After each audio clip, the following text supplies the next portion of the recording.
امروز که ما از خواب بیدار شدیم، یکی دیگه برای همیشه زندگیش تموم شد.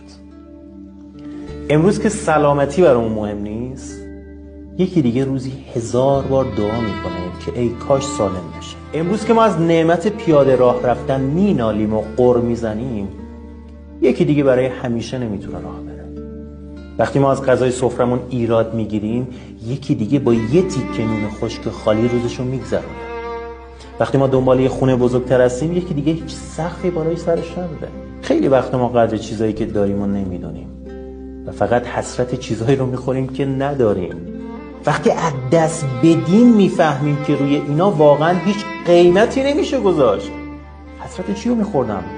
پس بیا به جای اینکه دائما شکایت کنی، یه لحظه نفس بکش، به خودت یادآوری کن همین حالا، همین لحظه تو صاحب چیزایی هستی که یه نفر برای داشتنشون داره دعا میکنه. شکرگزار باشیم که سالمیم.